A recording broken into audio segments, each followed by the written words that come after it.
If you're hearing my voice right now, I need you to listen carefully. I never believed in ghosts. Not demons. Not haunted rituals.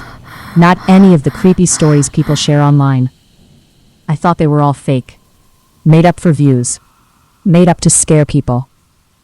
Then I tried one myself. And now, I'm not sure if what came back from that night is still me. My name is Sarah. And this is the most terrifying experience of my life. 2 years ago, I became obsessed with paranormal forums. Every night after work, I would stay awake, reading horror stories. Most sounded ridiculous, but one ritual kept appearing everywhere. The Three Kings ritual. People claimed it allowed you to communicate with something from another reality. Some called it your shadow self.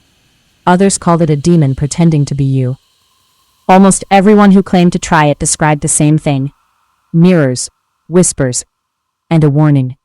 Never look behind you. That warning should have been enough. But curiosity got the better of me. One stormy Friday night, I decided to try it. I lived alone in a small apartment. No roommates, no family nearby, just me and my golden retriever, Daisy. I gathered everything the ritual required. 3 chairs, 2 mirrors, a candle, a flashlight, and my dog. The instructions said animals could sense danger before humans. I laughed when I read that. I wasn't laughing later. At exactly 3:30 a.m., everything was ready. The apartment was silent. No television, no music. Only the rain outside. I sat down in the center chair. The candle flickered. Immediately the room felt wrong. Not colder, not hotter, just wrong. Daisy began growling at one of the mirrors. That got my attention because Daisy never growled. Her ears flattened, her tail tucked beneath her body. Her eyes were locked on something inside the mirror, something I couldn't see.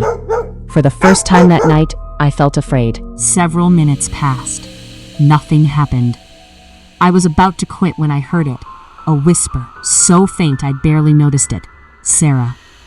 The voice came from behind me. I froze. Then it came again. Closer.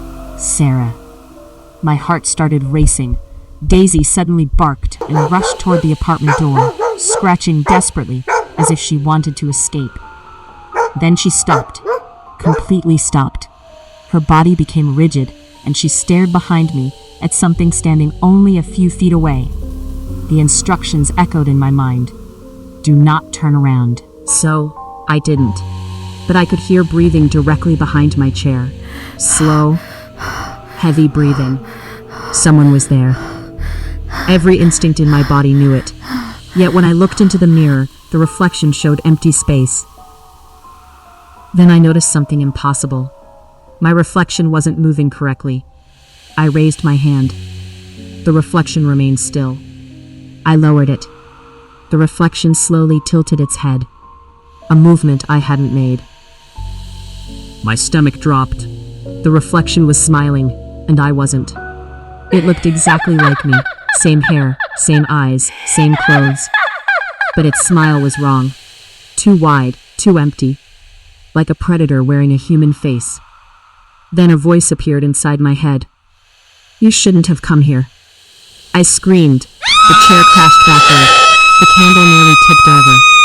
The reflection kept smiling, watching me as though it had been expecting me. I grabbed Daisy and ran, straight out of the room. The ritual instructions warned never to leave early. I didn't care. I locked myself inside my bedroom. My entire body was shaking. I checked the time. 3:47 a.m. Only 14 minutes had passed. It felt like hours. Then came the knocking. Knock, knock, knock. 3 slow knocks on my bedroom door. I lived alone. Nobody else was supposed to be there. Yet something stood outside my room, waiting. I heard footsteps pacing through the hallway until sunrise. Then everything stopped. I thought it was over. I was wrong. The next morning, I found wet footprints leading from the ritual room to my bedroom door. Bare human footprints. Then they simply vanished. Days later, strange things began happening. Cabinets opened by themselves. Lights switched on. Objects appeared in different places. At first, I blamed stress. Then my security camera recorded something impossible. Every night at exactly 2:17 a.m., a woman walked through my hallway. The woman looked exactly like me. Same face, same height, same hair. But I was asleep in bed at the time. I watched the footage repeatedly. Each time I noticed something worse. The woman never blinked. Not once. She simply walked through the darkness, then stopped, turned toward the camera, and smiled. The same smile from the mirror. I moved away 3 months later.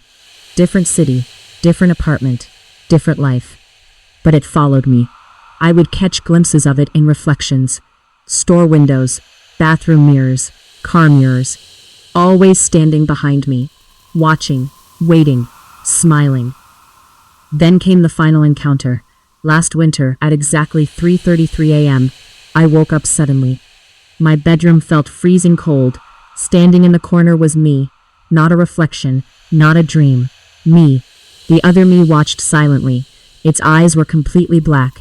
Its smile stretched unnaturally wide. Then it whispered. We switched places that night. I blinked and it vanished. Gone. But those words stayed with me. What if the thing in the mirror escaped? What if something crossed over? What if I'm not the real Sarah anymore? I don't know. And honestly, I don't want the answer. Because every few months, I still see her. In reflections, in dark windows, in dreams, standing a little closer every time. So if you ever hear about the Three Kings ritual, don't try it. Some doors should never be opened. Some questions should never be answered. And some things should never know your name. Because once they do, they never let go. And if one night you look into a mirror and your reflection smiles before you do, run. Because by then, it may already be too late. Subscribe to Whisper Dark for more terrifying stories. And remember, if you hear your name whispered from an empty room at 3:33 a.m., do not answer.